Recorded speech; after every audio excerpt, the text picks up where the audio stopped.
All right, guys, welcome to our Week 1 NFL recap. We'll be doing these every week. We just go through, take a look at all the games, take a look at a couple different things, who played well, who didn't, how the game went, future outlooks, all that funky stuff. And we'll go through every game. Again, I watch all of these games. On Sunday, I'll watch through whatever 3 happen. I'm a full game watch kind of guy. I'm not a red zone kind of guy, so I watch through a full game at 1, 4, and then of course the late Sunday game, and then any other games that happen in their own time slot. I'm watching for the most part, and then I just kind of will go through and watch the condensed games. I'm not like film watching. I'm more watching for luck factors and just how a couple players play here and there. I'm not watching for, they ran cover 2 a bunch today type stuff in the film, and I'm not watching specific routes and stuff like that. It's more just to get a general view of how the game went, how some of the players played, all things like that. So we'll go through every game, and we'll talk briefly about each one, and again, we'll do this every week and go from there. So why don't we start? Opening night, Philadelphia playing Dallas, 24-20 in the end for Philadelphia. This was an interesting one. High flying, scores points on every drive pretty much. First half had 6 drives, points on every single one. Came out of the half and started a little bit that way, and then the rain delay got in the way, and then there was very little after that. The rain really took everybody out of their rhythm and slowed the game down quite a bit. From what we thought preseason with Philadelphia and Dallas, there are a couple changes you want to make. The defensive line for Philadelphia didn't play up to the standard. And I think they saw that too and went out and got Zadarius Smith after the game. There was issues in a couple spots. Again, defensive line there, pass rush, corner 2, where Adoree Jackson is playing. That will be a problem if that's just something that's going to happen all year. We'll see. But I suspect that position kind of gets dealt with at some stage. But I wasn't unimpressed with Philadelphia's defense. I thought it'd be a little bit better, and I thought the pass rush would cause more problems. It didn't. And then Dallas, again, offensively, we knew they'd be good offensively. They've got a talented quarterback and one highly talented wide receiver and another talented wide receiver in Pickens. And then CeeDee Lamb, of course, is incredibly talented. So you can't afford to not get pressure there. And again, second half, after the rain delay, it kind of slowed everything down, and there was a little bit better, a couple extra blitzes here and there, but again, it was tough to stop the Dallas offense for Philadelphia, and again, it was tight, and you keep going from there. But the game itself showed that in a way. Again, Dallas was scoring on all their early possessions. CeeDee Lamb was beating every mark. CeeDee Lamb I know he had his drops, and I know that's the thing people focus on and all that fun stuff. But CD beat his guy what felt like on every single route. It didn't matter who was covering. It didn't matter what was going on. CD was beating his man, and he was open. And Dak found him for the most part. And Dak was smart with the football for the most part. They had that one where CD kind of came back and took it, and there's 1 or 2 other, questionable things in there. But for the most part, Dak had a really good game. His downfield passing was good. Again, Dak is a top 10 quarterback for me. I know he's not for everybody. I know a lot of that's based on what he did last year, and he had a bad year in his 5 games he played, and then was hurt for the rest of the time. But fully healthy Dak is a good quarterback, and a lot of what happened today in terms of points being left on the board was out of his control for the most part. So again, he played well. Offensive line played well. CD played really well. Again, I know he had the drops, and I know that's the important part in winning the game, but a lot of what we do in terms of analyzing football games is more since we do a lot of betting, is more for future performance type stuff. And most of the time, you're not going to get 4 drops out of CD. And despite all that, CD went for 130 and beat everybody to it. If CD doesn't drop a couple of his passes, the last one wasn't a drop, by the way. The one where he's diving, he probably feels he should have caught that, but that's not a drop. But that 40-yard one, that was just a dot from Dak. That's a drop.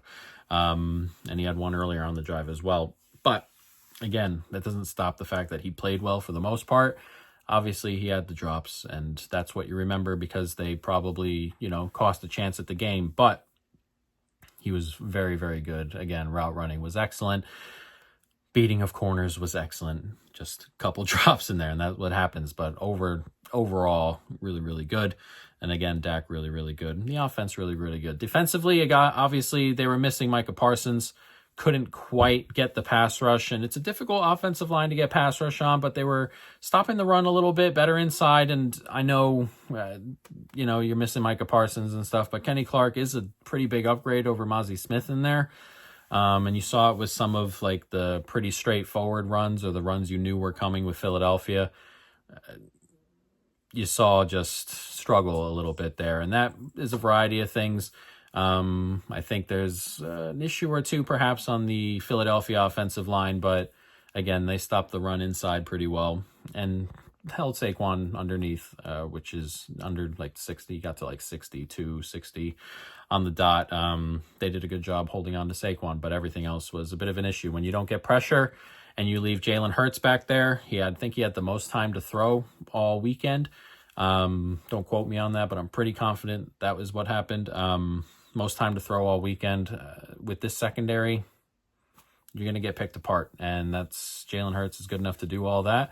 Jalen Hurts has legs and can run. If nobody gets open, it's very difficult to stop an offense, and obviously for the entire first half and whatnot, they couldn't stop the Eagles at all. So there are issues. This is what's going to happen, but the issues to me seem very much like issues we foresaw coming. It doesn't seem like issues pop up. We'll talk about some other teams where new issues have popped up where it's this can't be an issue. This is something you don't quite expect. These are issues with the Cowboys we expected, and we'll see where they go. As for the Eagles, a couple of other issues in there. Again, didn't expect the defensive line to be not getting pressure to a high degree or, expected a little bit more. Obviously, there are new pieces there and they lost pieces, but still. So that's not good, and that second corner spot is a glaring hole. And over the middle with the linebacker position, with Nakobe Dean not playing and stuff like that, that kind of shows with the coverage a little bit when they're not getting to the quarterback. So defensively, they take a little bit of a hit for me. Offensively, went about as good as it could go. I know A.J. Brown didn't get a bunch, but Dallas just kind of double brackets him and goes from there. And then he has to beat his guy and, beat the coverage over the top of him. So it's difficult, but also A.J. Brown's getting a little bit older, and that's just kind of what it is. So I don't expect A.J. Brown to have that poor of a performance going forward. But yeah, Philly get the early win. They'll be happy with it. There was a point in the game where it thought Philly might get away, and it was right before the rain delay. Where they got the fumble back. Right when they got the fumble back, it was this is probably going to be 28-20 and this might get away from Dallas a little bit. Then the rain delay happened and nobody really scored after that. So, interesting to see how the game would have went if there were no rain delay. But, again, I think both teams will be okay with how the game went, but things to work on for both. On to the next one, Kansas City and the Chargers. Chargers win this one 27-21 in Brazil. Really positive things from the Chargers here. Number one, they were throwing it quite a bit. And I know that's not one of those things where it's you're supposed to throw when Kansas City can't get pass rush. You're supposed to throw the football. Obviously, but Greg Roman's not a guy who does that stuff. Greg Roman's a guy who's going to stick to his plan and kind of just run through his plan a lot. To see Greg Roman be hey, Herbert's doing well. They're not rushing the passer. They can't get any pressure without exotics or blitzes. Just keep throwing it. And again, that's not something Greg Roman does. So to see just small things like that, a small step forward like that, gives me hope that Greg Roman can call a good offense going forward and a better offense going forward. Greg Roman's someone who's kind of vanilla and is going to run the ball, and it's not what you kind of want with someone like Justin Herbert there, but seeing that was a genuine step in the right direction, and I hope it continues going forward.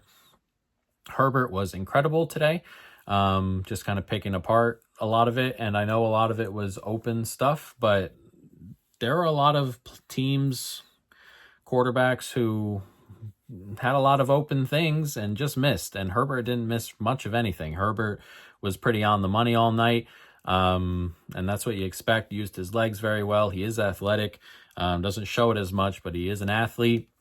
And again, the passing was super accurate, and he played really, really well. The offense altogether was really, really good. The offensive line, we'll get a better look at that offensive line when they play the Raiders on next Monday. My thoughts here is that Kansas City have one guy who's going to rush the passer, and it's Chris Jones. And outside of Slater, they were healthy pretty much everywhere. Becton got into this game despite the fact that he was in the hospital seemingly 3 hours before with whatever he was having trouble with, whatever he ate. But the interior was good, and they held up. And it's a good offensive line otherwise. But we're going to see what it looks like when you get like competent edge rushers really going at it. So I don't want to make a statement on the offensive line just yet. We'll make a better statement, and we'll be able to see a little bit more when they go against some edge rushers there. But they held Chris Jones, and that's kind of all the Chiefs have defensively. And in the second half, they got it together a little bit. Third quarter, they did well with the blitzes. They did well with the exotics, and they were getting to Herbert and causing problems. And the Chargers offense kind of sputtered a little bit. And then once you kind of pick those up, then it got back to what it was doing, its normal carving of everything up. So again, couple drives there where it stalled, where Spagnuolo was getting everything in, but there's not a ton Spags can do here. Again, Spagnuolo is a guy I like, and he's very good at coming up with things like that. Like, hey, this isn't working. We'll get a couple blitzes in there and stop the offense a little bit. And he's really good at kind of getting them to happen at the right times. And it's been a while since the defense has been like elite. It's been more bend and don't break type. And a lot of that play calling stuff happens in the red zone, and it stops other teams scoring touchdowns. And that's obviously what you want. And he had to use it here. But again, there is zero pass rush here. If Chris Jones is not wreaking havoc on his own, no one else is getting to the quarterback unless they're blitzing. So that is a giant problem for Kansas City. And outside of McDuffie, there's really no one in the secondary, no one in the back seven who can cover. And you saw huge problems the other night. Obviously, there are new faces here and stuff like that, and that'll probably clean up a little bit. But when they weren't getting pressure, open guy. And again, McDuffie is a really good corner. McDuffie can't cover 4 receivers at once. So they're going to have to figure that out. If they're not going to get pressure all year long, that's just what it's going to look like all year long. So that is obviously a huge, huge issue. Offensively for the Chiefs, they lose Worthy early, and it's difficult because obviously you get Mahomes, who's, one of the best quarterbacks ever, and he's still very good. And you saw a lot of those things last night. He started slow, and I think a lot of that was the offense losing Worthy, because I think a lot of the game plan is just designed to get Worthy the football in space, particularly when Rashee Rice isn't going to be there for the first 6 weeks. And then you lose Worthy, and then all of a sudden you got to change the offense up, and it takes a second to kind of get everything there. He wasn't playing particularly well. The offense wasn't playing well. And then it picked up in the second half, and, he gets a couple of his usual what the hell plays, that last throw where obviously the guy was way open from behind, but it's a throw on the run. He gets no time in the pocket. It's immediately on him on the run, 50 yards down the field, crazy throw. And then that one where he's like vertical or parallel to the floor and loops it over the 2 guys in front of him. So you still got some Patrick Mahomes. And again, he was much better in the second half. But also, there is not a decent pass catcher on this football team, when Worthy's not playing. Now, I'm not high on Worthy. I know a lot of people are, and it's like, hey, Worthy is this, and this. Like, Worthy, I don't think Worthy's that good right now, and he may grow into something there. They're definitely going to be missing Rashee Rice. But when you're missing Rashee Rice, who's a genuinely really good wide receiver, and you're missing Worthy, who's, doesn't matter what you call him, he's decent, and you're just left with Marquise Brown and Juju Smith-Schuster and Kelsey, who is, we thought Kelsey was washed at the end of last year. He is seemingly 100% washed. There is nothing here. There's nobody, there's nobody winning routes, really. A lot of these throws are really tight. The offensive line has a couple of guys on, like Juwan Taylor continues to be a penalty machine. The new left tackle played okay. Couple penalties out of him, and I expect him to get better. I saw some good things out of him, so I expect him to get better as it goes. But a rookie at left tackle, a penalty machine at right tackle, you lose Tooney in the middle. Like, there's very, very little here on the offense at this moment in time. Now, there's a world later on, 6-7 weeks in, if Worthy's back and Rashee Rice is back, where the offense is clicking a little bit, the ball's coming out quicker, the offensive line doesn't have to block as long. There's a lot of world for that. But until then, you get nothing at pass catcher. You're getting nothing out of tight end. You're getting negative plays out of the offensive line. You're getting 0 out of the running back position. It is an offense that is just Mahomes save us, and there are a lot of offense like that, it feels like. But this one is very much Mahomes save us, and it's very difficult. It's just very, very difficult. So, in terms of the offense, maybe later in the year, second half of the year, I expect it to be okay. First half of the year, it's probably going to be a lot of this. So there's a world here where things go kind of poorly for Kansas City early on. Their schedule does not get easier, and we'll see from there. Chargers defense, it's okay. They have enough on the defensive line to cause issues.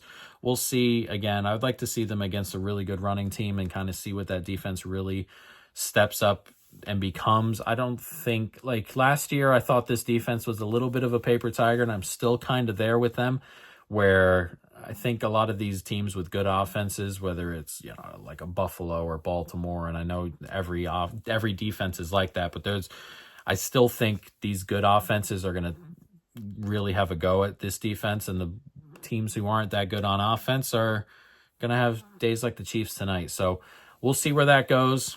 We'll see where the defense goes, but a really good division win for the Chargers right off the bat. It's counts as a home game, so it didn't need to win it, but it would have been very difficult to kind of lose this game and then have that game at Kansas City later and have a chance at the division. So a big start here, and hopefully it continues for the Chargers. Next, we have Giants 6 and Washington 21, a 15-point win here for Washington. This was an interesting football game. I am a Giants fan, so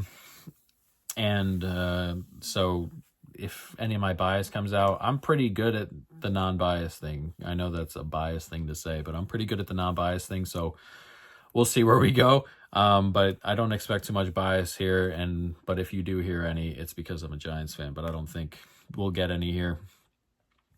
Washington, offensively, was interesting. This is an interesting game for me to kind of look back and grade almost. Washington, offensively, were okay. They had a lot of issues dealing with the defensive line of the Giants. It wasn't even necessarily pressure rate stuff, because the pressure rate wasn't super high when you look at it just statistically. But when you watch the game, there were a lot of just holding. They were another holding, another false start, another illegal shift. They had a lot of less offensive line issues that was caused by the Giants defensive line. And they had a lot of longer downs, 2nd and 15 all the time, 2nd and 20, 1st and 15. There was a ton of that.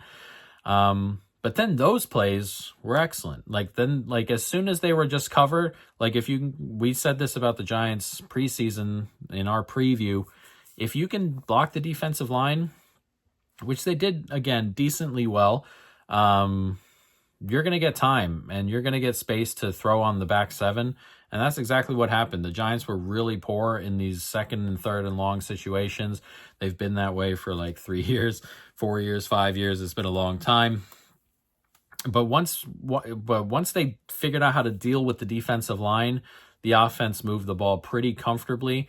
Jaden Daniels missed here and there, but that felt more like the season's just started and you got a new wide receiver there and, a couple new wide receivers there, and you're kind of just getting to grips with all of them. But they moved the ball pretty well. And again, barring those, it's so interesting because it's like, you get a little bit of a holding and, a little bit of a pre-snap penalty. And there was so much of that. So it's weird to say that the Giants defensive line was ineffective because on paper, it's like 22% pressure rate really isn't that good. And you have all these players there, but you get 2 Brian Burns sacks and you get all those penalties and all those things. But again, when it shows up, when you figure out the D-line, if the Giants are rushing 4, which they're going to try and do a lot with this coordinator, when they're rushing 4 and you got 6, even then, the wide receivers win. Even then, the tight ends win. And again, they were slightly off page with each other, Daniels and the rest of the group.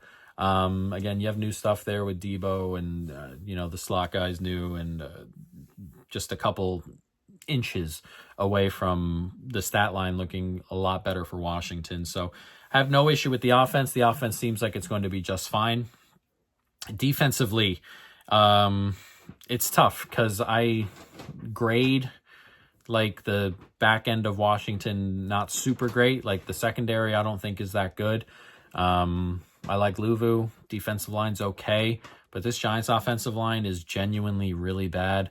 There are players here that should not be starting in the NFL at this level. And they're all along the offensive line, and there was no time for Russell Wilson.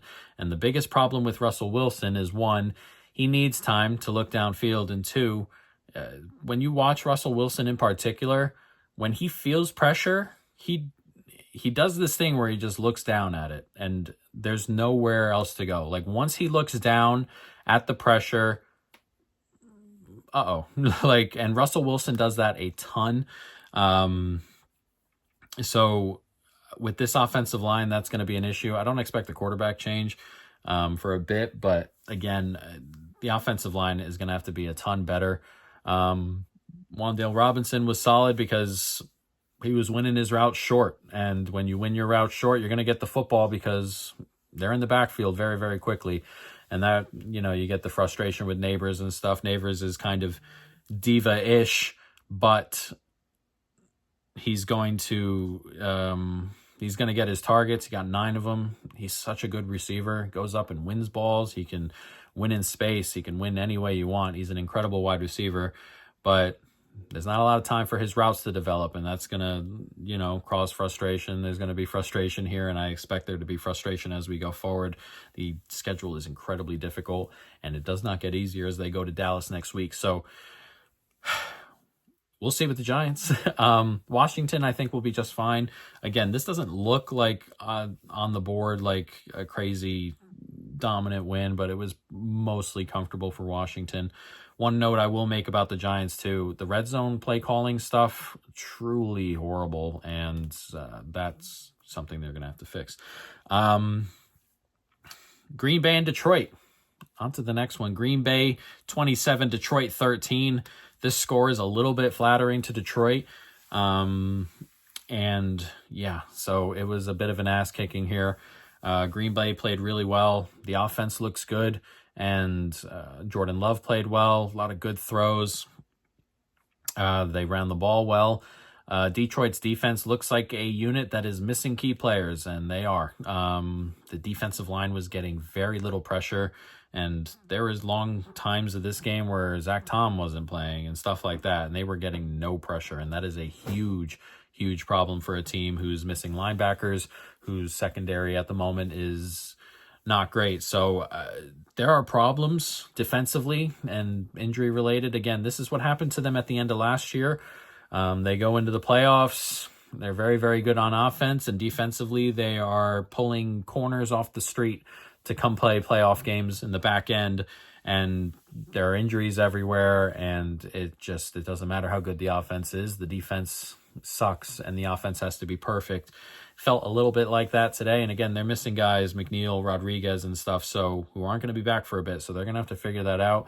They're going to have to figure out how to get pressure. It's a new coordinator on both sides. We'll talk about the offense in a minute, but a new coordinator going forward, so we'll see. But defensively was a problem. Again, offensively for Green Bay was comfortable. They were running the ball comfortably. Matt LaFleur is a good play caller. The weapons look good. Kraft is continuing to get better. Golden was okay, is solid in his debut. Dubs had a good game. Everybody had a good game on the offense. Detroit offensively. Now, I know the thought is, hey, Ben Johnson's not here, and like, but I thought a lot of this was on the offensive line. It's a whole new interior, and an interior that's a genuine downgrade, and the center that's a problem, and they are missing like all pros from last year. So it's a genuine downgrade in the middle, and it showed. This is the most worrying stat I had from the game here. There was a point in the game really, really late. I'm not sure if it ended this way, but a point in the game really, really late when the game was already done. Detroit had 22 rushes, and the ball carrier was hit at or behind the line of scrimmage on 16 of them, which means, yeah, they're getting nowhere. They're getting no push. They're not winning reps on the offensive line, which is a huge issue for a variety of reasons. Number one, you can't run the football this way. I think Gibbs had like 20 touches for like nothing, for like 40 yards. He had a ton of touches and got nowhere on all of them. But if the offensive line's not working here, one, it doesn't matter what the offensive coordinator is going to call. It's just going to be nothing. Like, it's going to go nowhere because the offense is just going to fall apart at the seams right at the beginning. But also, Goff is a very specific quarterback. Like, I know he's been with Ben Johnson and McVay and stuff like that, and all those look good.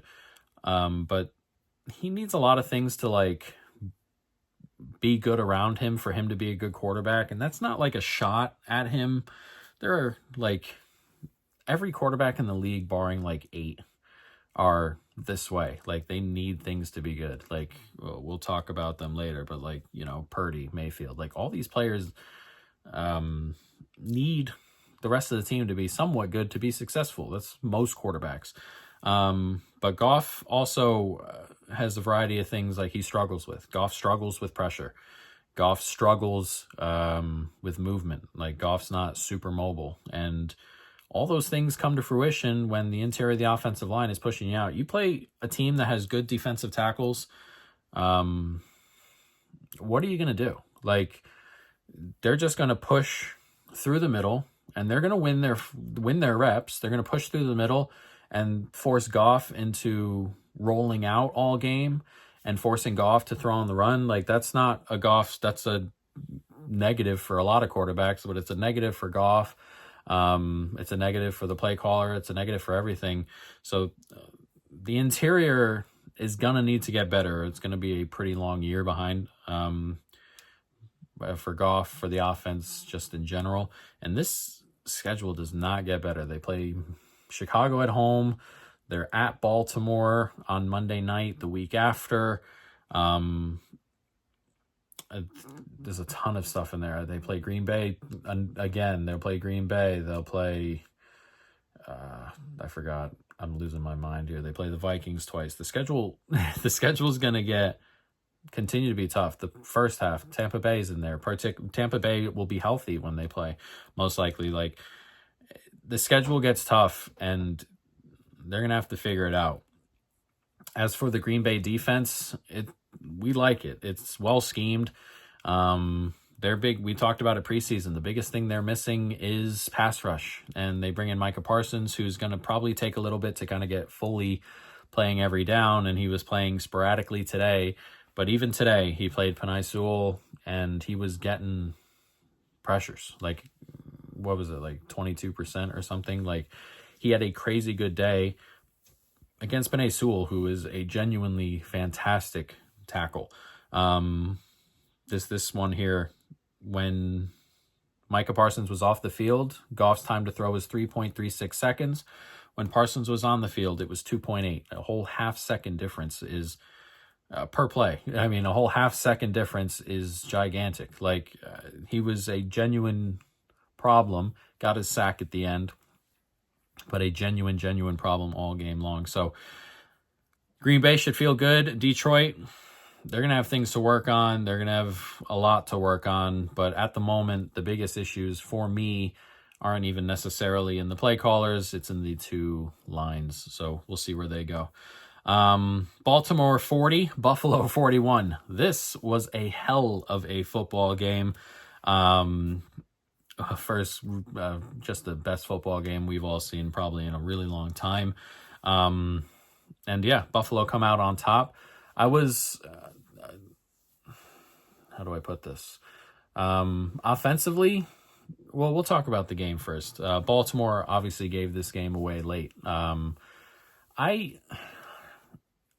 When I go back and look at every game that Baltimore is kind of blown, like this one tonight, and I know that's always like, Harbaugh makes his mistakes, and everybody just makes their mistakes, and that's fine. When I go back and look at a lot of it, I don't think of it like, man, Harbaugh should have been better today, and he should have, but like, there's mistakes they made, but like, Buffalo had like a 4th and 2 that got tipped into the end zone and then landed in Coleman's lap, and then on the next play, they get a fumble back, and Baltimore's guy misses an extra point. Like, so much had to happen in that last 4 minutes for this to happen that it does not necessarily concern me.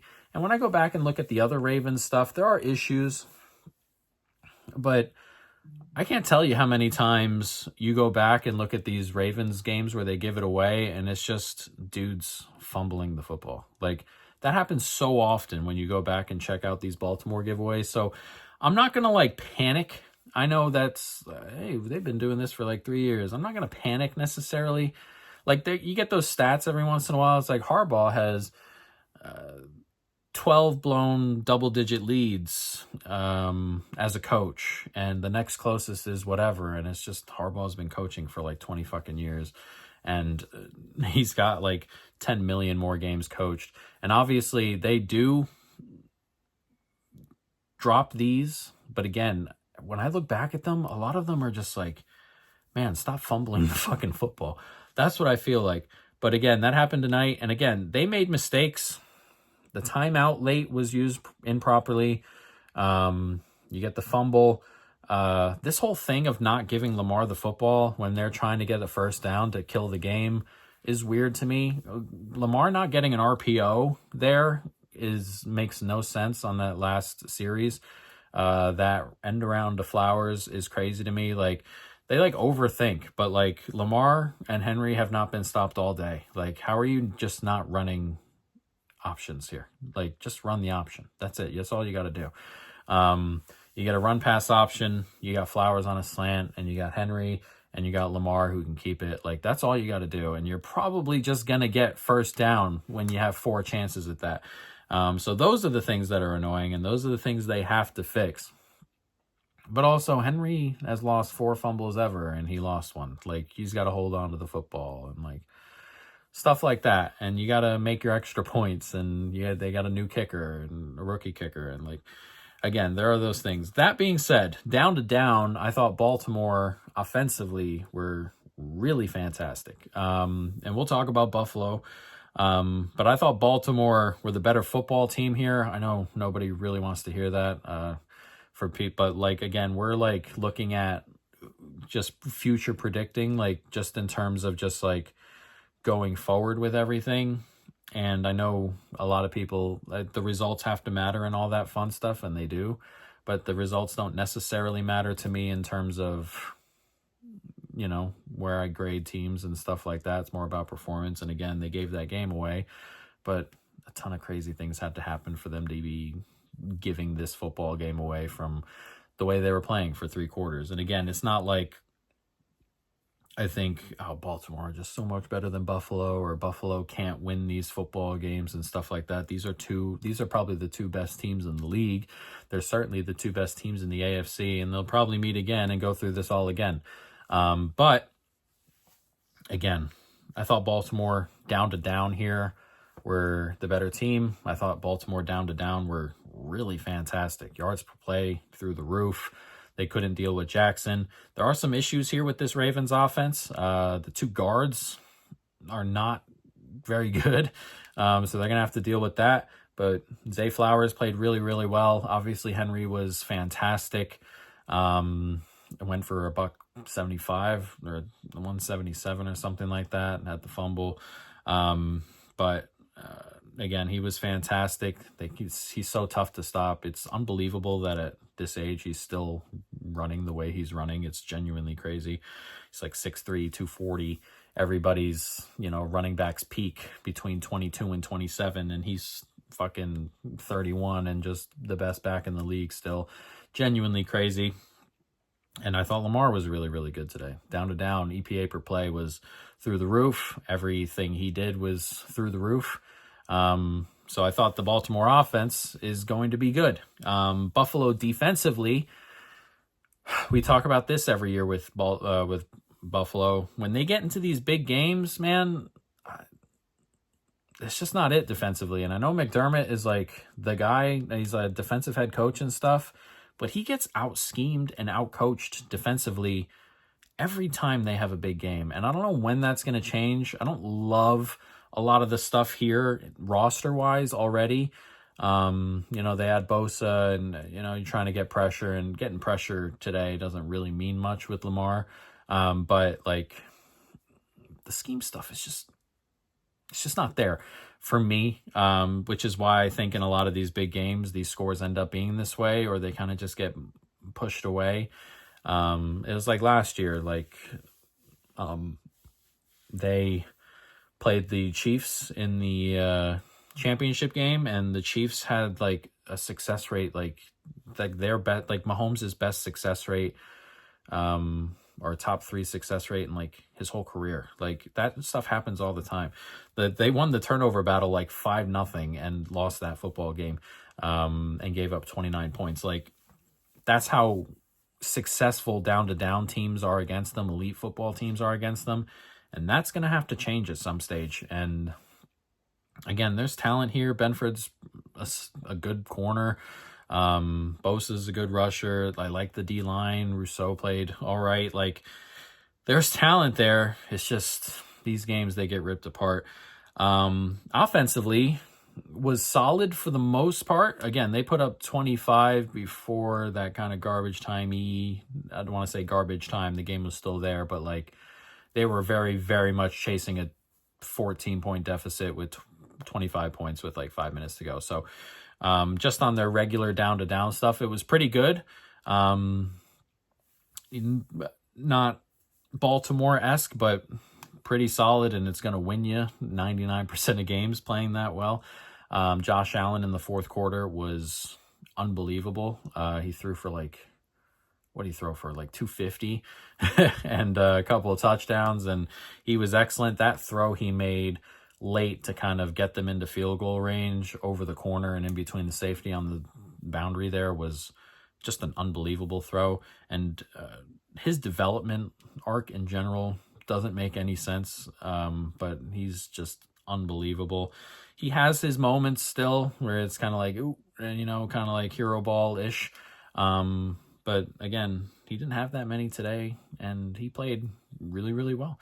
He ran really well, or ran at the right times. He didn't like over scramble. I hate that fucking QB sneak thing they do, by the way. It doesn't ever work, and they continue to do that thing where they kind of like the line moves and he moves left and goes in. Like, that hasn't worked for like 3 years, and they continue to do that, and I hate it.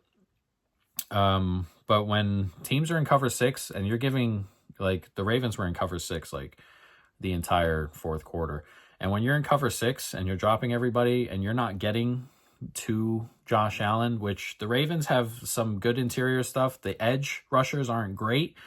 So when Josh Allen has time and players can get open, you're not going to stop him. I like Shakir. Shakir's solid. James Cook is a really good running back. He had that really, really long play there toward the end. Keon Coleman had a really nice day, and if he's going to take a genuine, legitimate step, you're going to have trouble kind of getting to him. Yeah, it's a really good offense. Defensively for Baltimore, they're going to have to figure out how to get pressure a little bit better, because it doesn't matter how good the secondary is. You can't cover for 5-6 seconds in the NFL with these wide receivers. You just can't. Jair, look, we talked about Jair in the preview.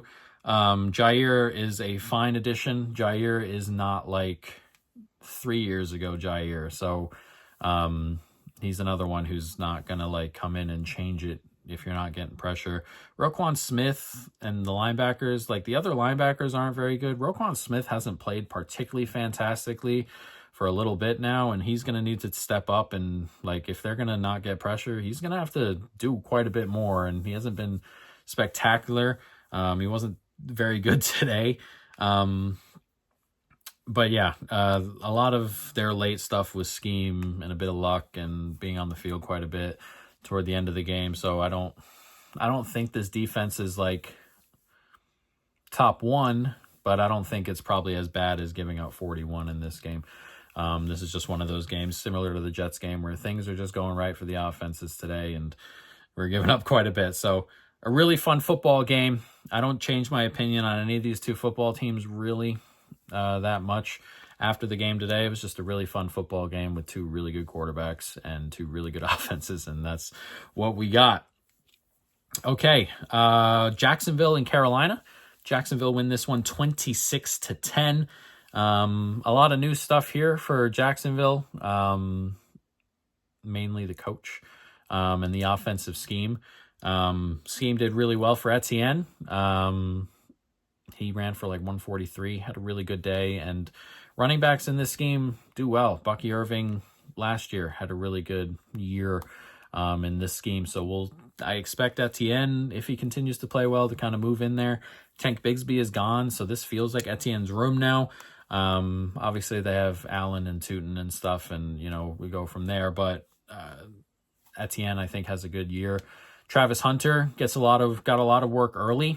I expect him to get that kind of stuff. I expect him to get a lot of the underneath stuff and stuff like that. Goddamn bug, and he looked fine. Defensive snaps, he played a couple, nothing crazy, and I expect him to kind of sprinkle in a few more, but I expect him to be mostly an offensive player here and give another weapon to Trevor Lawrence. Brian Thomas, he played well. I thought he ran routes well, and he just didn't get the ball today, and that's okay.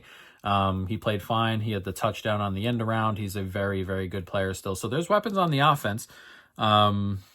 Trevor didn't play particularly well today. Now, this is another game that had one of those like delays, lightning delays for like 2 hours, and that threw off the rhythm of both teams in the second half there. This game was mostly done at halftime.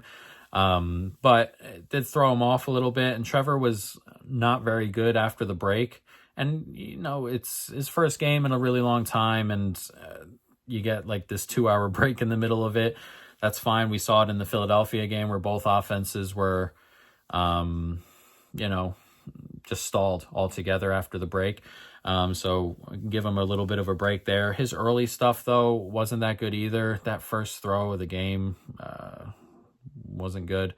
That pick wasn't good again, second later. He missed Brian Thomas a lot, and Thomas was open, so they were kind of just misses.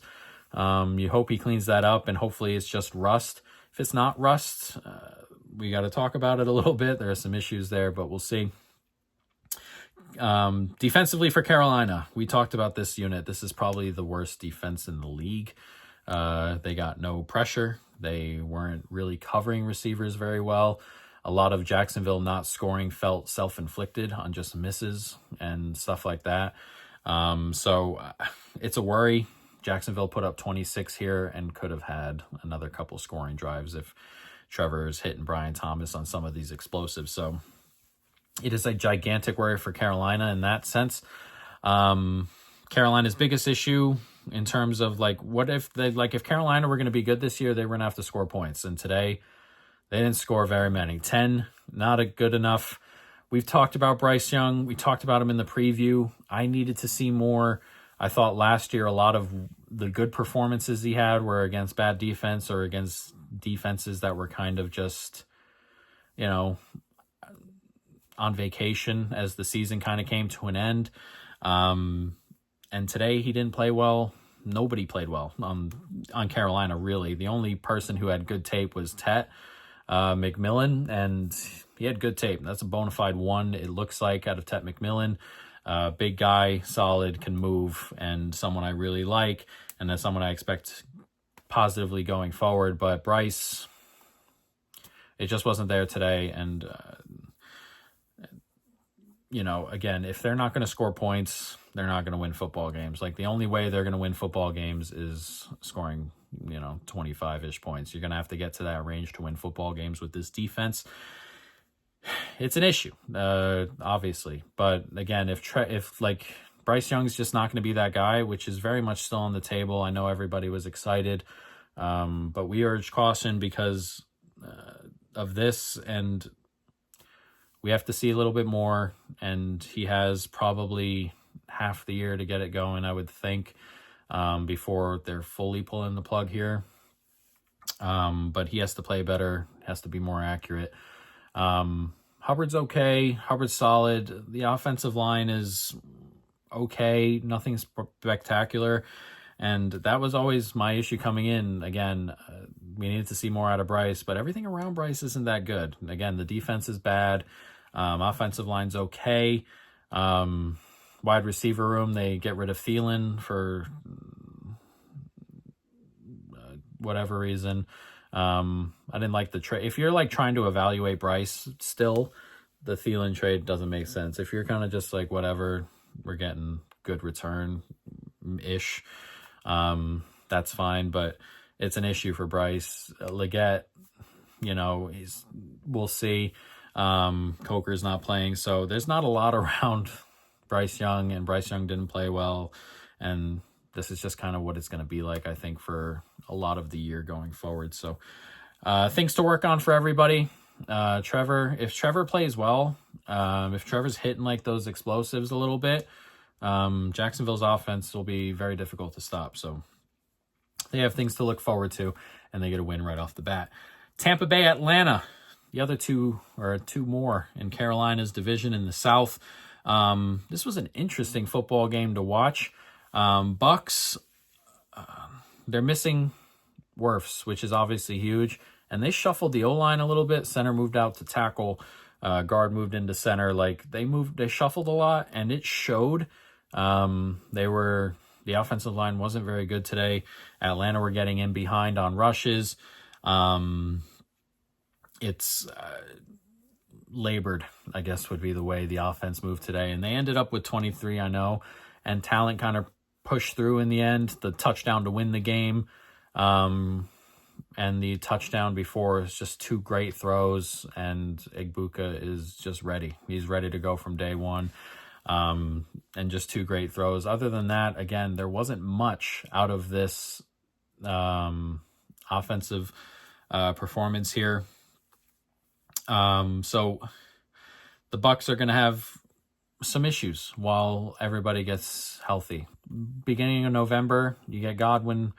Godwin's back. Wirfs is back, most likely. you get both of them back. And I imagine this offense looks a lot better and it's clicking and stuff like that. Until then, it might just be like it was today, kind of slow. Irving not really getting any room. You're getting pass rush back in Baker's face. So it might just be like that for the foreseeable future, and that's just kind of where they're at until the injuries kind of shore things up and you get your all-world offensive tackle back and your really good wide receiver back. And it'll be an issue. It will be an issue. I mean, they play the Texans next week, whose pass rush is top 1 good. Like, there is talent all over the place there. The defense is filled to the brim with talent. So next week will be another challenge, and we'll see where they go. Egbuka, as we said, looks ready to roll. There were reports after of him calling the winning play to himself in the huddle type stuff. Baker didn't play particularly well today, but he's still got that in him. And again, those 2 touchdown passes to Egbuka in particular were really great throws, high-level throws. And so they can, it's one of those things that if they're in a game, they can win it right at the end at any point, because the talent's there, and despite the deficiencies floating around them right now, they're still talented enough to go ahead and win it. So an interesting offensive performance there. Defensively from Atlanta, they'll feel pretty good. James Pierce, I think, got 4 pressures, had the most of any rookie, tied with, I think, Carter. But either way, he was at the top of that list. The defensive line was causing problems. The defense in general was playing really well. And again, you get beat by 2 fantastic throws for a defense that you don't expect a ton from in Atlanta. But there's good things to look at there. And again, I don't expect Atlanta to be like an all-world defense, but it's very obviously improved from last year. And that is a pretty giant step in the right direction if you think the offense is going to be in that area. So, big steps, I thought, from the Atlanta defense. Offensively, interesting. I thought this was interesting. They weren't super explosive. They were very much methodical down the field. No passes of 15 plus air yards, I think. There were a couple of, yak things that got them over that line. But in terms of a pass that went 15 plus yards in the air or more, there was 0. So not a ton of explosives there. I thought Penix was solid. And Penix is an interesting guy as well. Penix, how do I put this? His legs were good yesterday. And Penix is interesting because he kind of just takes what you give you, takes what you give you. And then every once in a while he'll pull out like this throw that's like, whoa, what is that? Where did that come from? How come you don't do that more often? I think a lot of what happens here kind of gets held back. But it's also like the way the weapons are set up here. I don't hate it necessarily. We finally got the bug. We got him. Don't worry. So it's an interesting dynamic because I think he can really throw the ball. And his decision-making seems a bit conservative all at the same time. So it's interesting. He did so well with his legs for his touchdown, or for the play before the touchdown and then the touchdown there. So we'll see. They're going to miss Drake London for a bit after that injury. I thought Bijan played well. Like, I know a lot of people want Bijan running a lot of the football. I really liked what they did with Bijan personally. A lot of those like swing screens and stuff like that, just getting him the ball in space and just letting Bijan be Bijan, I think is a pretty good thing. I'm not going to knock it too much. And I know, again, like you have the fantasy stuff though. Bijan has 4 rushes at halftime. And I'm like, man, Bijan's getting a ton of work on the outside. He took that screen all the way to the end zone. He's getting a lot of missed tackles out there. Like, I liked what they were doing with Bijan. Obviously, he's a running back and you want to see him do those things on the ground. But any way you can get him the football and just let him go, you gotta. And yeah, they didn't have a ton of weapons today. Obviously, Mooney missed, and that's a deep threat kind of thing, which we were talking about with Penix before. But again, it was a pretty solid day. Nothing over the top, nothing over extravagant, and decent performance, nothing crazy. I thought the Bucs defense showed a lot of good today. That stand where the Falcons had like fucking 9 tries to get into the end zone, it felt like. They finally get in on the last one.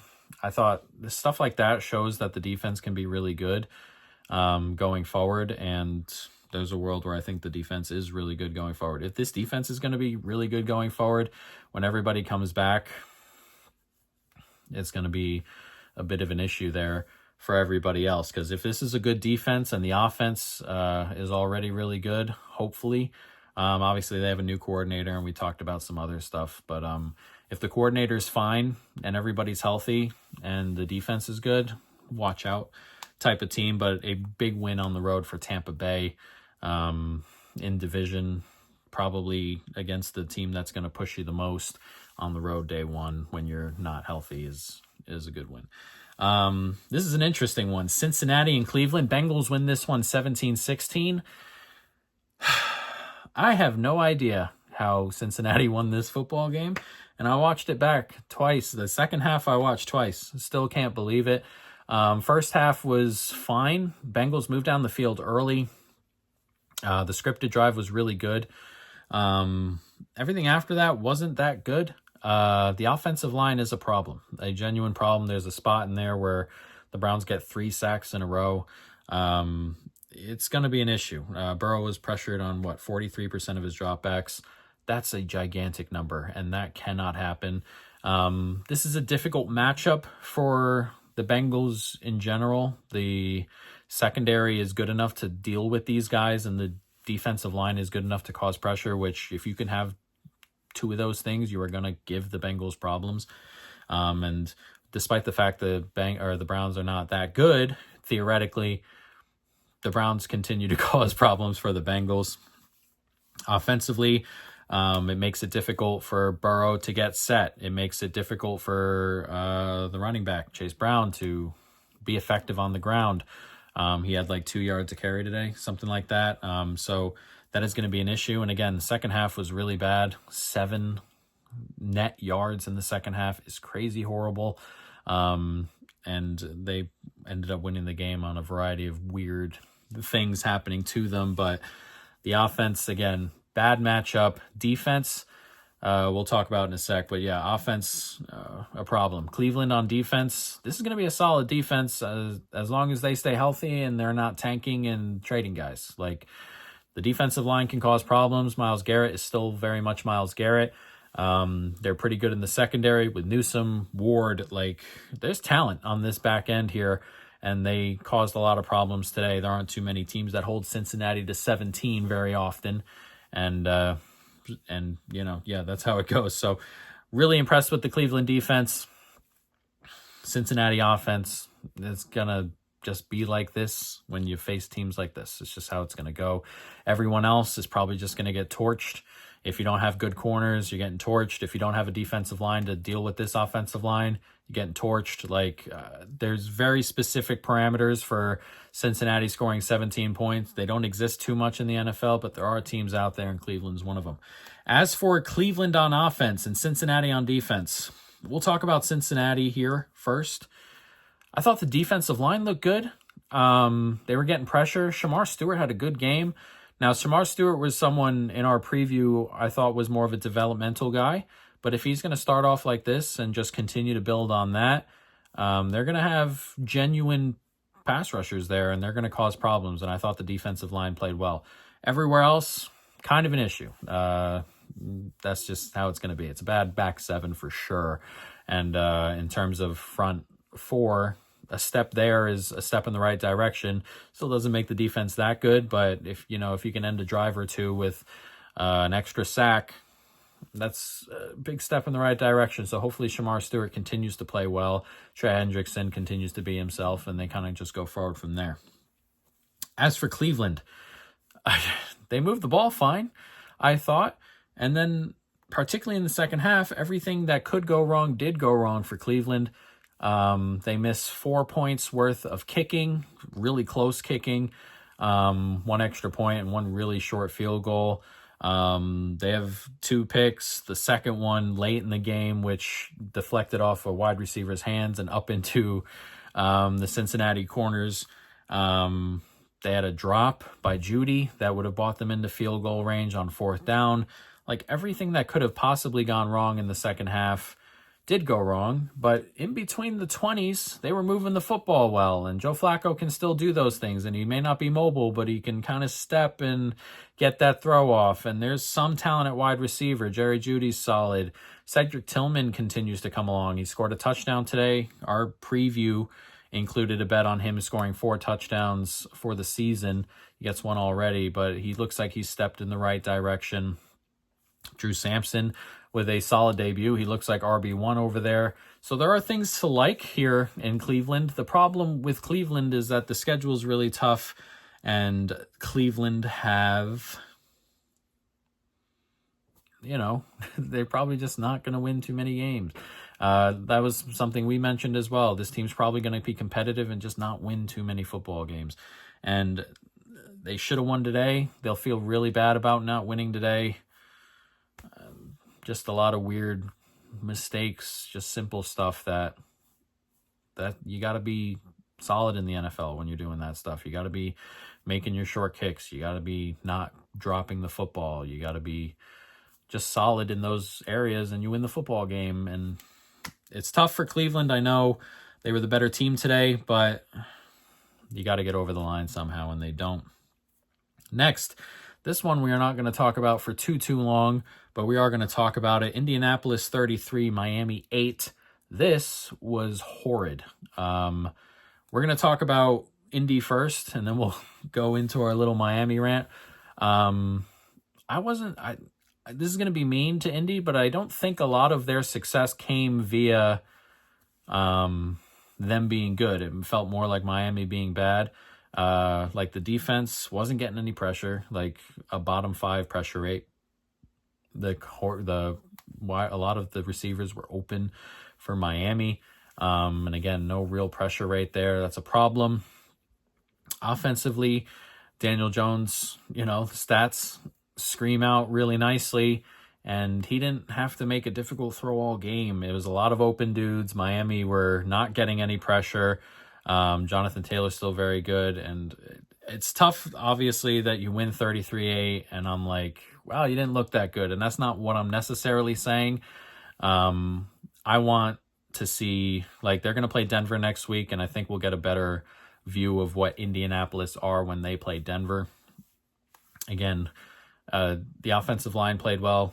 Daniel Jones played well. Everybody played well for the most part. But again, if you're not going to get pressure in the NFL quarterbacks are going to carve you apart. Miami didn't get pressure. Indianapolis didn't get pressure. Tua made a whole lot of unforced errors for the most part.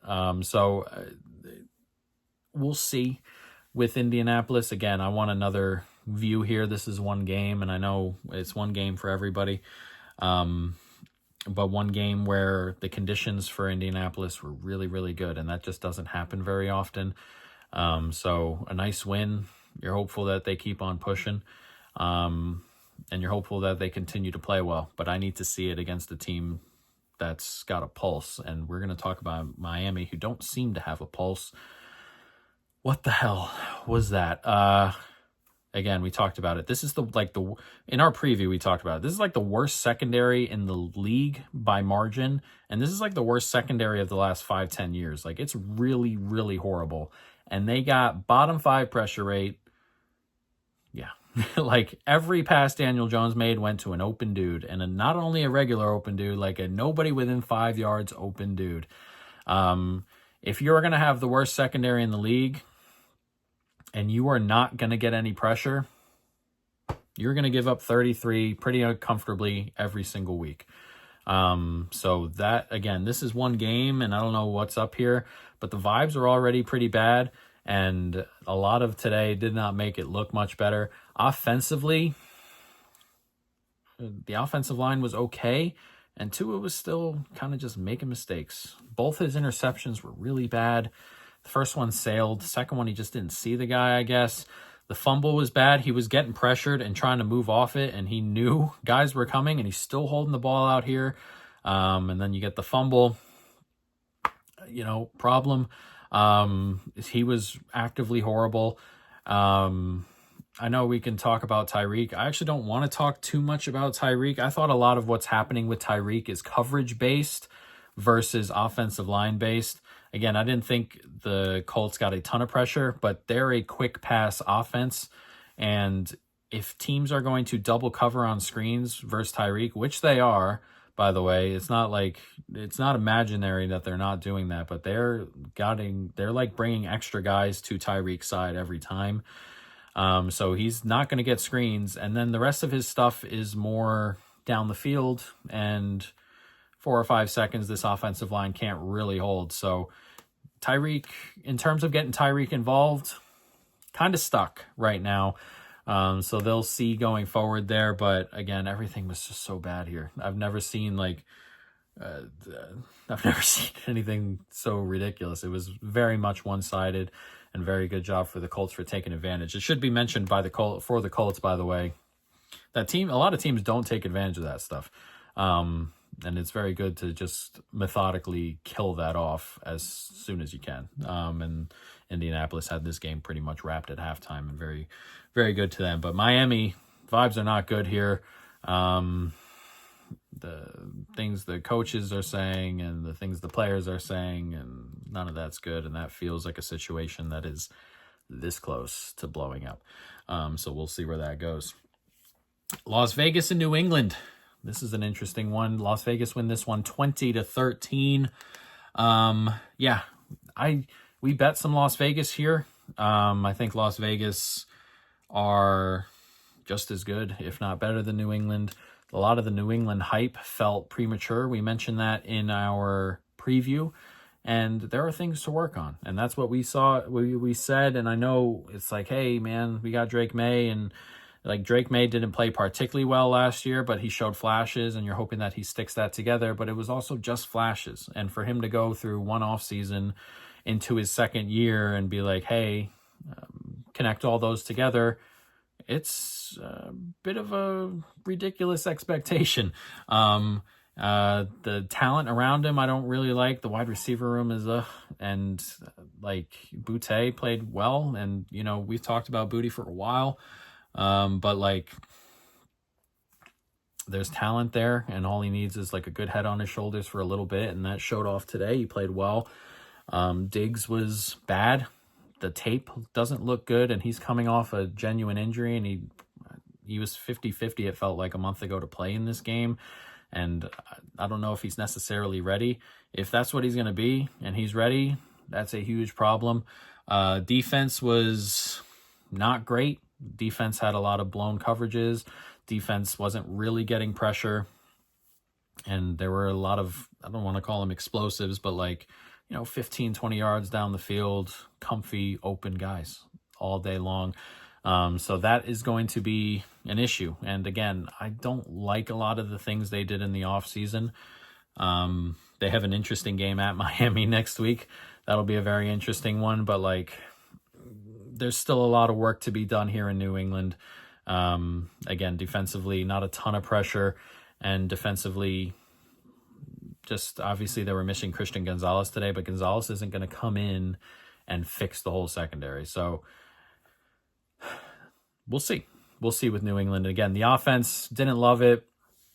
Travion Henderson didn't get a ton of touches early, but got more rushes late and stuff. And I think eventually he kind of just owns that room.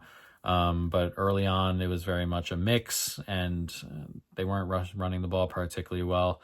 And that doesn't help a quarterback like Drake May, but Drake had a couple of mistakes today. The interception was bad. That one where he stepped up in the pot, or he kind of threw off his back foot with pressure in his face there.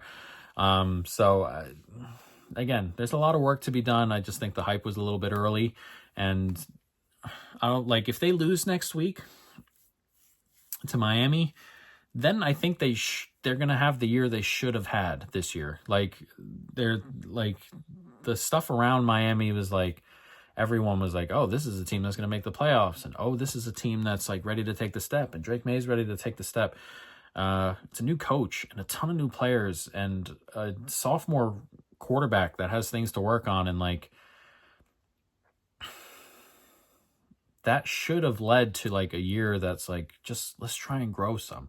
Instead, now there's just all these expectations sitting on a group of players that I don't love and a coach that I don't love particularly. And I think both of those, and the offensive, I don't think the offensive game plan was very good, but both of those coaches I think are mostly washed. So it should have been a year of growth and a year of stepping forward just a little bit. And now it's on the verge of becoming like a really bad year for no reason. So interesting to follow the Patriots over the coming weeks. Las Vegas, we're okay. Solid. They obviously get the win.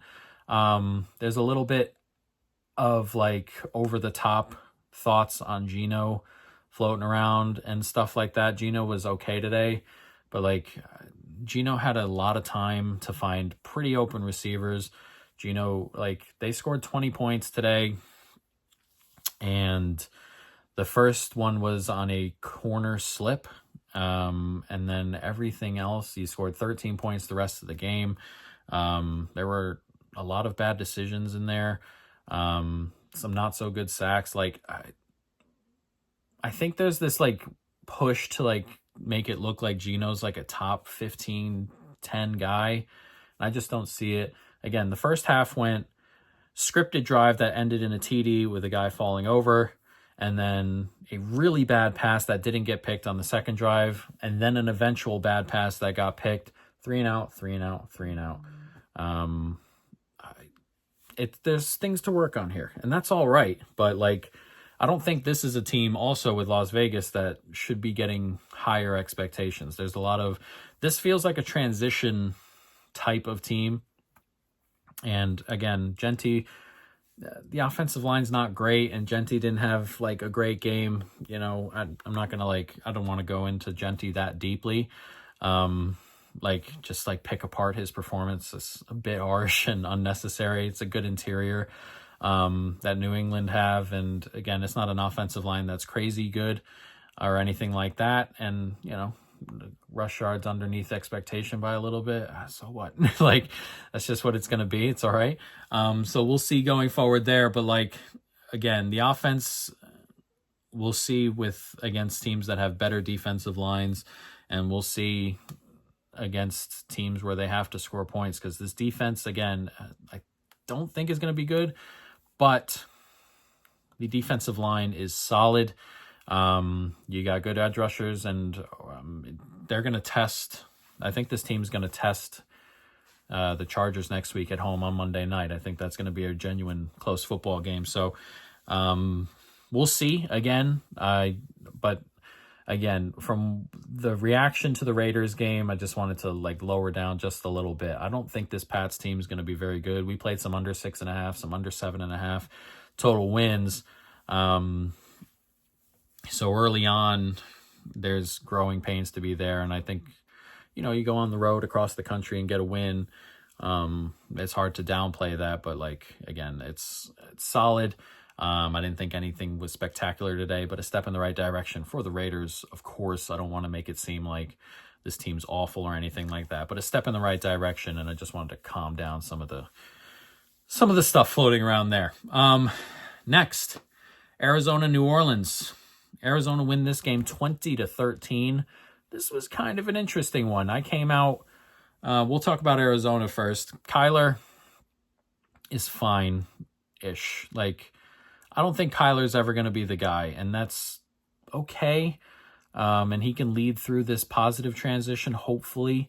But he still makes mistakes, still misses some passes here and there.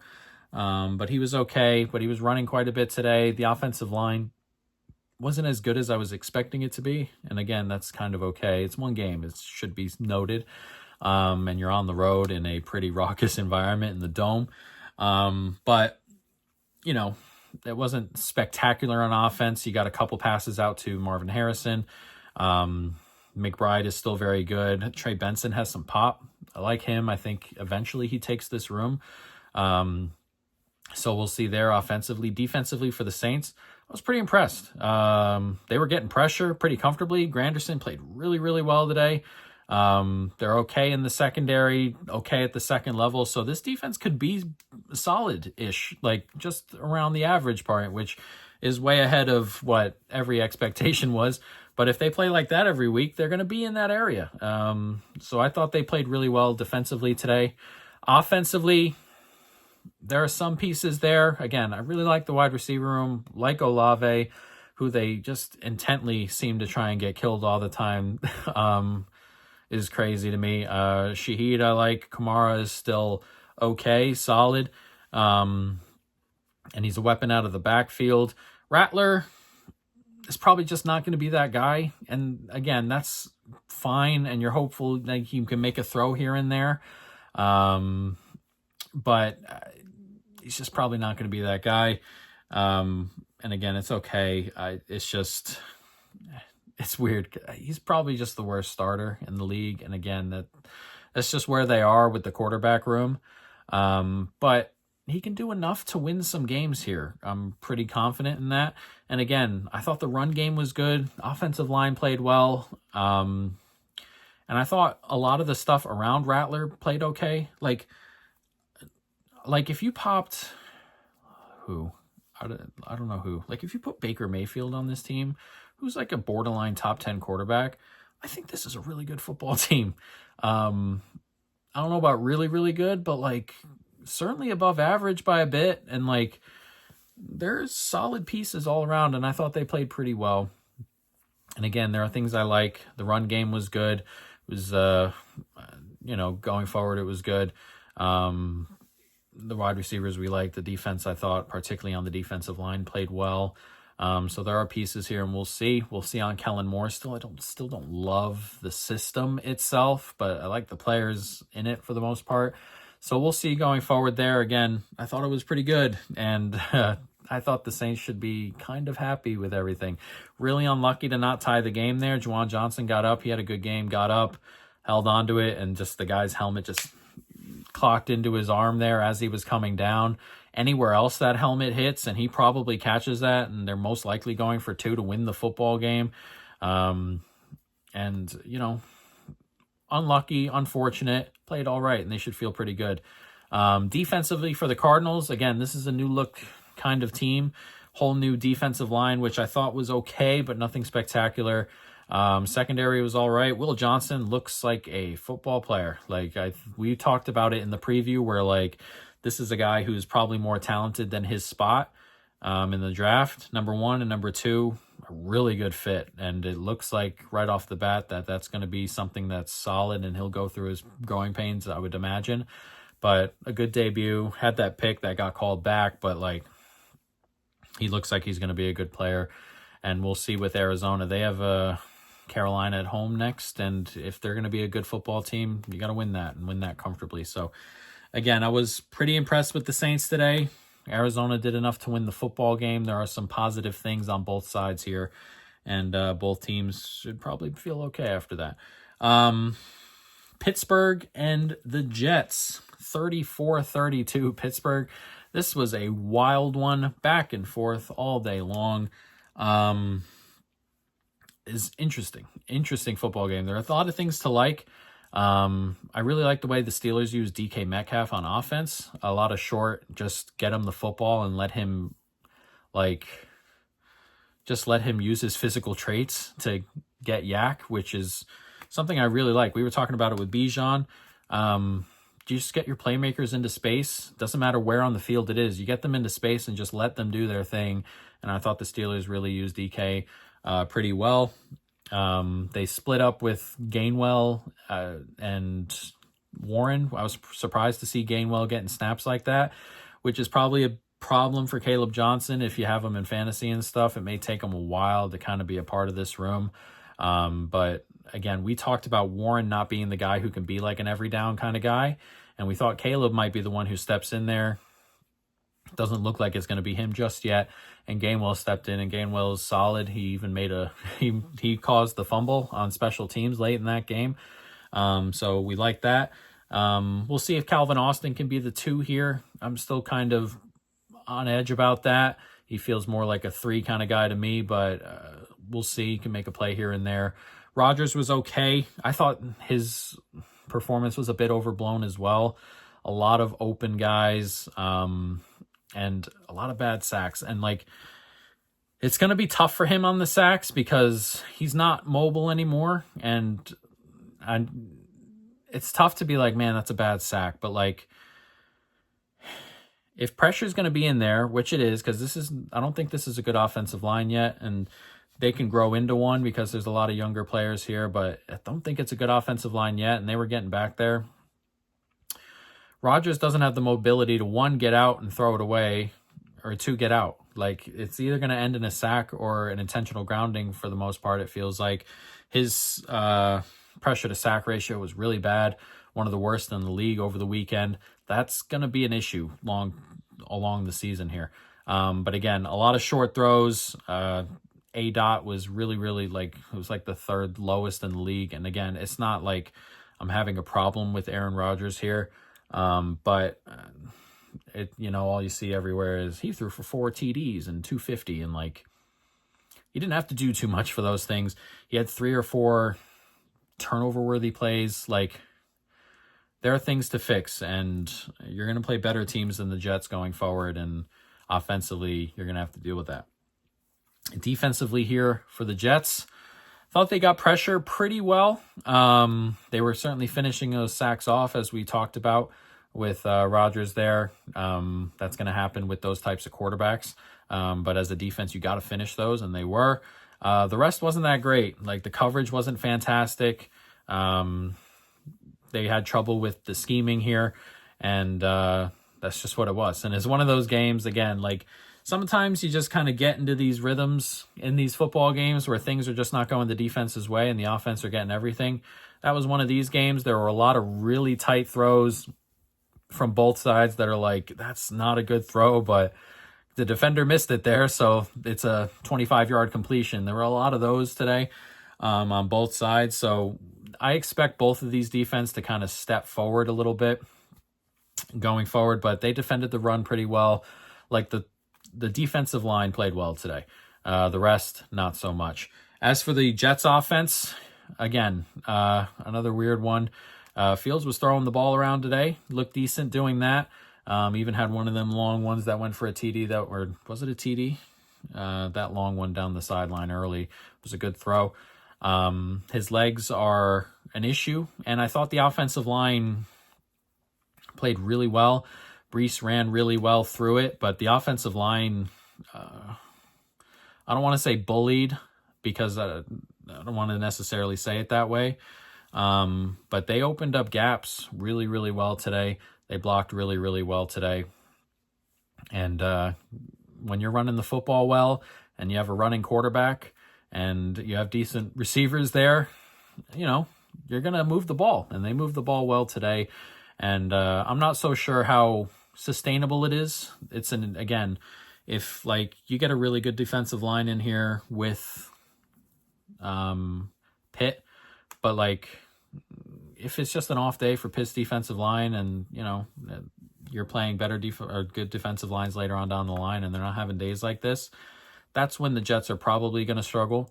But if you're running the football well and you have a quarterback who can threaten you with his legs, and wide receivers who are solid and can catch the football, it's going to be tough to stop. There aren't too many quarterbacks in the league who can run like Fields, like Lamar and fucking Allen, and that's it. There aren't too many good rushing quarterbacks, and he's good at it.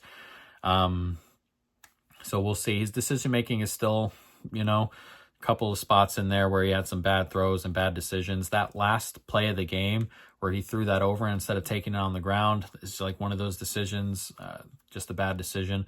So he still gets a couple of those. But all in all, they played well. The offensive line played well. As for Pittsburgh, defensively, we were talking about it. The defensive line did not play well today. As a whole, they got pushed around a little bit by the offensive line. Don't expect that to be something that happens very often. That being said, if it is something that happens often, it could be. I mean, like, Cam Hayward's getting old, and the interior's got, him and a younger guy in there. Like, there's a world where the interior is not very good. if Cam Hayward takes a bit of a drop-off, which again is possible. But if that does happen, the defensive line probably isn't going to be great, but the edge rushers are going to get back there often enough probably for it to be solid. Secondary didn't play fantastically today, but it was okay, and you can see where things are probably going to be stepping forward. Jalen Ramsey had a good game. He looks made for Pittsburgh. And we talked about that trade and how we liked it because safety is just one of those spots where you can get away with not having elite talent there, and getting another good corner in when some of the other corners haven't been playing particularly well is obviously a step in the right direction. But he ended the game right there with that hit and played very well today, I thought. But again, it's the front seven not stopping the run that is the worry. And again, normally it's one game, so I'm not going to knock it off. But those are the signs of things that aren't fantastic, and, hopefully they just repair that. But an interesting football game nonetheless, and very much back and forth and quite a bit of fun. Couple more. What do we got? 1, 2, 3, 4. Tennessee and Denver. This was a really interesting football game. Denver win this one 20-12. Let's talk about it. Offensively for Denver, wow. Yeah, wasn't that good. Nix had a truly, truly horrible game. He was the worst quarterback of the week. Him and Tua, I guess, but I thought he was the worst one. He was indecisive. He made a lot of bad throws. Had a fumble in there. He was really, really bad. He was missing guys. This is the Bo Nix you saw at Auburn. And Bo Nix isn't in the team because he's got great elite traits. Bo Nix is in the team is because Sean Payton and them don't think he's going to make mistakes. If he is going to play mistake football, it's going to be a significant downturn than when you see it somewhere else. Hey, Josh Allen threw 2 picks today, but the rest of Josh Allen is really good. Bo Nix isn't trait filled, so he's either doing what he's supposed to, being successful, hitting his guys, but when he's not, he doesn't have the traits to bail him out anywhere. So it's a pretty big cliff dive, and you saw it on the offense today. They started off okay-ish. RJ Harvey had that big run late to kind of set him up there. They got that touchdown at the end of the half, mainly because Brian Callahan's an idiot, but a really good catch there from Sutton. Worrying display from the offense. You don't expect it a ton from Nix, and you're not hoping that's him going forward. And if he's just going to be normal going forward, then the team is going to be fine because the defense is really good still, and the system is good. But if he's going to play like that, you're not going to win very many games either. So hopefully he just gets back to what he was, but today was not a good start. Defensively for the Titans, solid. Some of the corners played well. Jeffrey Simmons is a difference maker, and he's back, and he looks like he was before he got hurt. So if he's going to be causing havoc all year, it's going to be a pretty difficult defense. Pressure up the middle is very, very difficult to deal with, particularly against quarterbacks who aren't super mobile. Not saying Nix isn't. I think Nix is a mobile quarterback and can move, but if you're playing teams on your schedule, you're going to hopefully, go against some of the less mobile quarterbacks, and hopefully you can, cause problems with pressure up the middle, which it looks like it's going to. Again, I thought the back seven played well today for the most part. They took advantage of those mistakes that Nix was making. And yeah, I thought they played all right. Offensively for Tennessee, this was an interesting one here. There were a lot of drops. We talked about it before. I hate this wide receiver room. I really, really hate it. The offensive line was not great, but also in terms of Cam Ward, that's an issue. Not Cam Ward himself, but the offensive line not being good. And again, you're going against the best D-line in the league. It's not going to look great. But Cam Ward is someone who is going to take bad sacks sometimes. First game on the road at altitude in Denver. Bad spot in terms of some of that stuff, and going against this D-line. for a player who just kind of takes bad sacks sometimes. And there were a bunch of them today. That was always going to be Cam Ward's issue. The other stuff isn't an issue. He's pretty accurate. He played well, I thought, for the most part outside the sacks. I thought he played fine. Again, there were a lot of drops, a lot of wow plays, but we talked about him coming out. Like, Cam Ward is going to do a little bit extra to kind of create those wow plays, and it comes back in a lot of bad sacks and things like that. And he didn't have any turnover-worthy plays today, but that's the kind of stuff it comes back in when he's trying to play hero ball a little bit. So we'll see going forward. I thought his passing today was good. Again, it's the sack stuff that he'll have to work on, and I think he'll be fine. So we'll see. As for the Broncos defense, what you expect? Very, very good. They are talented. Their defensive line is really, really great. They are holding on to the best corner in the league. The secondary is good. They held the Titans to 12 points, and a lot of it was short. Like, it was a really good performance from the defense. We don't got to talk about them too much. They were excellent. So, an interesting one there. Next, San Francisco and Seattle. 49ers 17, Seahawks 13. Another interesting one here. Both offenses were not very good. We can talk about the Niners first. They lose Kittle, which is going to be a problem. He gets put on IR. I think he's going to miss the next 4 games at least with a hamstring thing. Purdy was bad today. Purdy had 3 or 4 turnover-worthy plays, 2 really bad picks. And I'm not a Purdy guy. I guess, because I have him like 16th, 17th in my quarterback ranking things. But if you're going to play for the Niners, you don't have to be like a hero. And like, you just kind of have to run the system. And when he wasn't like throwing those balls, the system was moving fine. And then, he gets one of those little itches where he throws it down the field and it's just a miss and it's a pick and it's a turnover, and all of a sudden we're in a game again. So like, very interesting there. Pearsall looks good. Pearsall, I think, is going to be very good. McCaffrey looked pretty fine. Whatever injury he's dealing with, it didn't really show that much. Again, Kittle goes out, which is a problem. This is the most hurt team in the league and is every year, it feels like.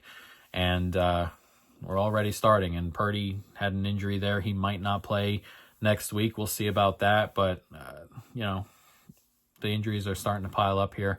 Offensive line was okay. They're going against a really good defensive line. It's okay. Nothing spectacular. But yeah, there are some issues on offense, injury-wise, Purdy-wise. So we'll see going forward. Seattle defensively, I thought, played really well. It probably did well enough to like not give up 17 kind of well. They took advantage of the bad throws. The only mess up they had was Woolen at the end of the game, kind of letting that TD catch happen. I'm not sure how it happened, but he let it happen, and that's just kind of where we are, and it's unfortunate. But again, everything else was really good. They're really talented on the D-line. Leonard Williams played well. Mafe played well. They're solid all over the place defensively, and they're really, really well coached. So this is going to be a really good defense all year long. I expect it to be a really good defense all year long. The offense is different.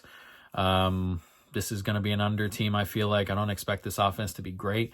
They have one wide receiver in JSN who played, again, really well. And when the offensive line gives his routes time to develop, he is going to get open, it feels like. So you're hopeful that the offensive line can play well. Played fine, nothing spectacular. The run game was okay. It looks like Kenneth Walker is just kind of on the way out or whatever. Charbonnet played most of the snaps today, it feels like. Got a lot of the runs. I like Charbonnet too. But I expected a bigger year from Kenneth Walker, and that just may not happen, which is, what it's going to be. Offensive line, again, was okay. And Darnold was fine today, I thought, for the most part, and which is kind of my worry because they scored 13 points today. And Darnold is like a 20%, pressure to sack guy, only 10% today. He was mostly accurate, 16 for 22. He's okay, nothing spectacular. Wasn't missing anybody crazy or anything like that. And that's kind of where he's kind of playing above expectation for what the game happened there. which is kind of my worry because, again, he takes sacks. He's a little bit awkward under pressure. He's more of like I don't know if he's like I don't know how to say it, like a sees ghost kind of guy, because he is. So pressure tends to like mess with him when it's really coming at him, which it wasn't a ton today. But when it does eventually come at him in waves, like he's going to have some bad days. And, you saw that last year. And I know a lot of stuff with Darnold is like, man, he had 14 really good games last year, and that's fine. But like, Darnold can never get you over the hump, because when you play good teams at the back end of the year, they tend to have good rushes and unique blitzes, and that's kind of where Darnold falls off a little bit. So when Darnold plays okay, like, you expect a little bit more out of the offense overall. If they're not going to run the ball particularly well, they're not going to score a lot of points, is just my thought. So again, I thought it was okay, nothing spectacular.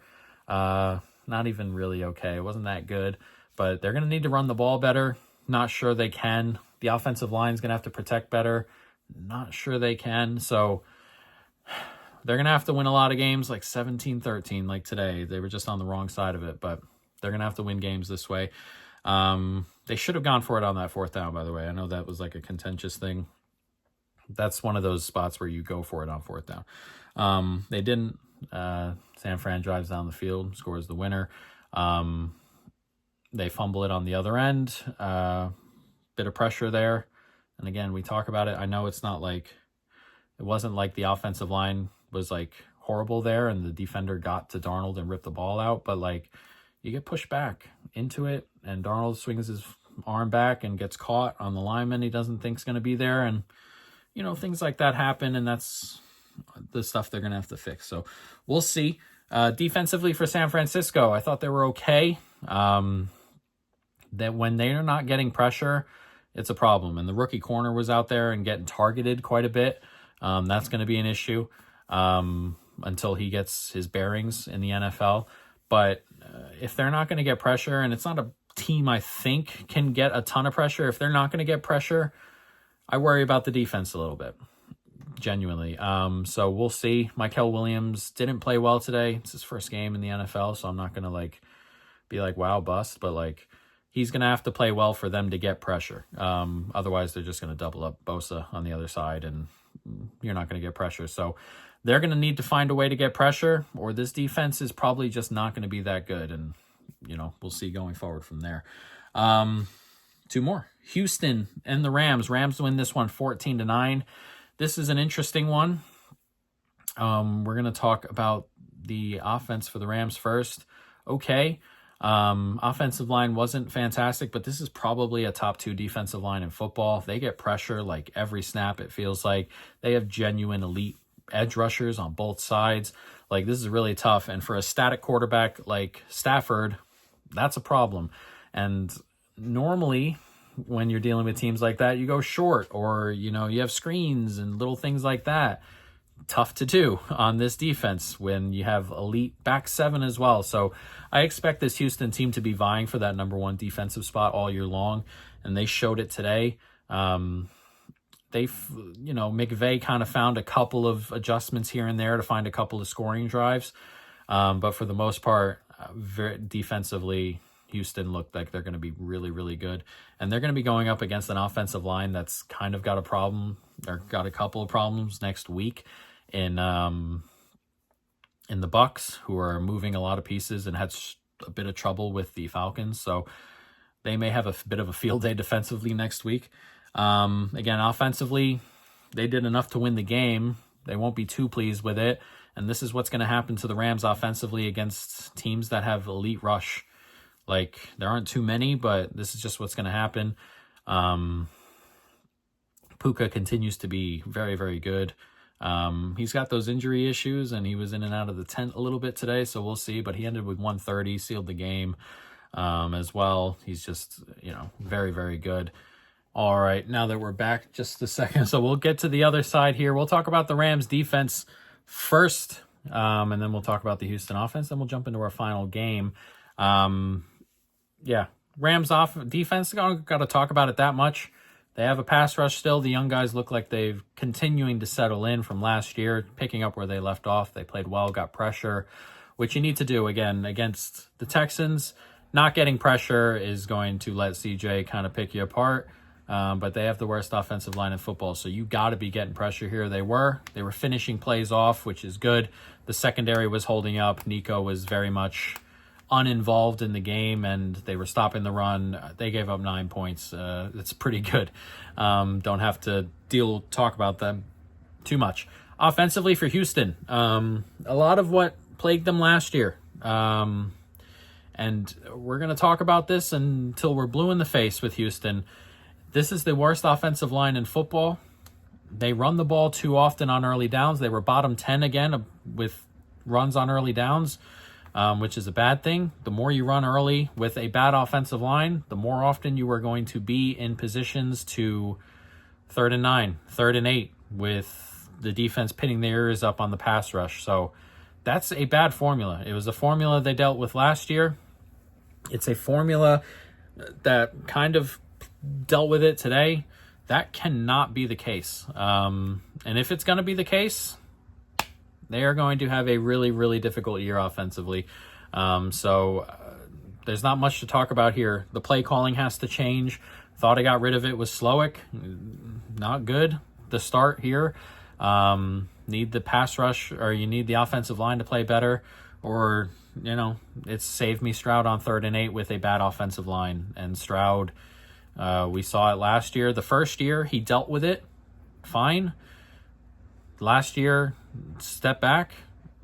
He's never going to take that step back forward if this is going to be the case, because he's just going to be having to throw on the run out of pocket all the time, and he's just never going to chance to be the quarterback everyone thinks he could be. So that stuff on Houston's offense is going to have to change if they're going to want to win football games and score points.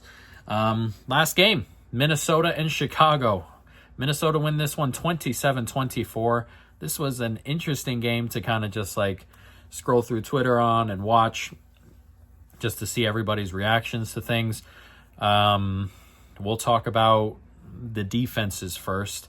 This Chicago defense was missing corners, lost a corner in game to injury. Pass rush is not fantastic, so it's not a great defense, but they were taking advantage.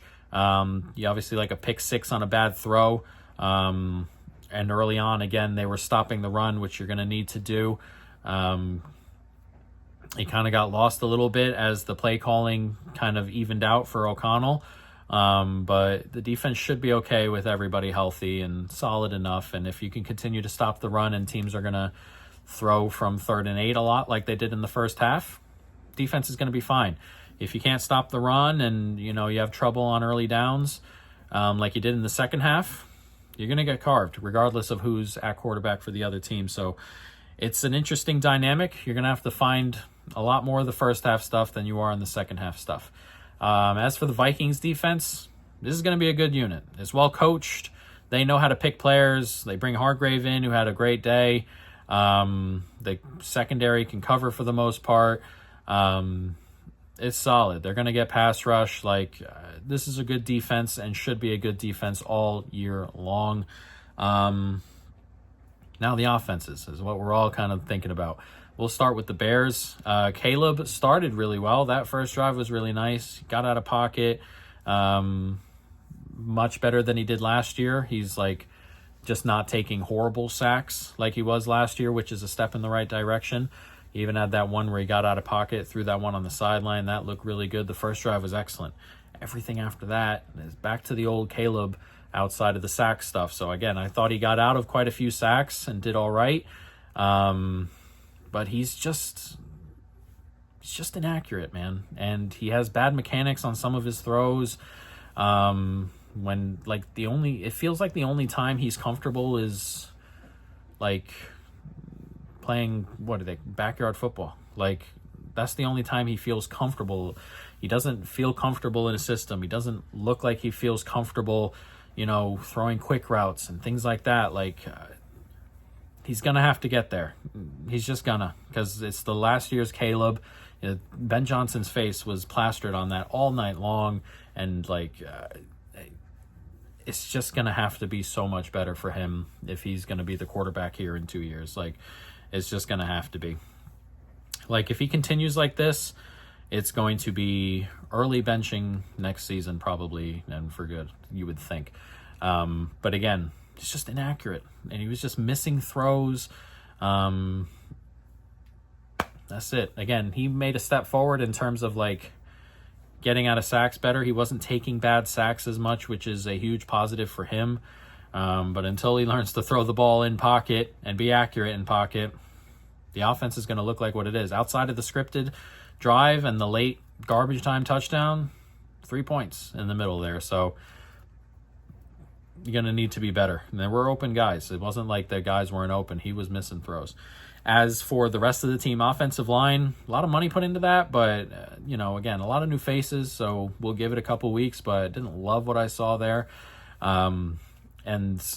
They had trouble because early on in the game, they weren't really bringing pressure, Minnesota, and then in the second half, they switched it up, and were bringing pressure from a variety of different sides, and they had trouble dealing with that early, so there are going to be some issues there. The weapons are good. It's just what it's going to be. Zacchaeus was solid as that like third, fourth guy. Dunze caught a TD, was solid, made some good catches. DJ Moore is DJ Moore. Like, it's fine. I'm not a big Swift guy. I genuinely think Swift is like a bottom 10 running back in the league, but he got a couple touches early, was running okay. We'll see. As for the Vikings, started really poorly, didn't it? 3 quarters of what on earth? I thought a lot of that was J.J. McCarthy kind of getting into it, stuff like that. I thought a lot of it was the play calling, was babying him a bit and protecting him a bit. A lot of early down runs that weren't going anywhere. Like the first 2 or 3 drives were run up the middle, 3rd and 8. Run up the middle, 3rd and 8. They weren't running the ball well, none of that. And when you're rookie quarterback, rookie still, I guess, when you're first time playing quarterback, and all of your pass downs are 3rd and 8, you're not really going to get far. And he was, struggling. That throw out there that got pick 6 was really bad. A couple other throws that got tipped that he's just not seeing guys. I thought he gained confidence as the game went on, which is fine because the Bears never really put it out of reach, which is a problem obviously there. But as their confidence grew a little bit, and the game called for the play calling to be a little bit more aggressive early down, I thought that's when the offense opened up. Like when they're, a quick throw here on first down and it's 2nd and 6, and now you can run the ball, and the running in the second half opened things up, and it opened things up for the running in the second half. Like, I thought all of that contributed to McCarthy playing better as well, and the offense just ticking comfortably all throughout the fourth quarter. So there were a couple things there. We'll see how they address it when they play the Falcons coming. They're obviously missing Darisaw. Whenever he comes back, that'll be a pretty big jump there. But McCarthy's mobile, and when he was confident and throwing, he looked okay. So we'll see what that looks like. Again, it's just one sample. Like, he has 3 bad quarters and 1 great quarter, and 1 game sample for a player who hasn't played a game in 2 years, it feels like. So we're going to wait. We're not going to make our judgments on any of this stuff. Again, this is all 1 week. 1 week in the NFL means nothing. A lot of weird things happen. But yeah, that's our recap. And hopefully we have a little bit more fun next week. And we'll see what happens. But yeah, there we are. Our week 1 recap.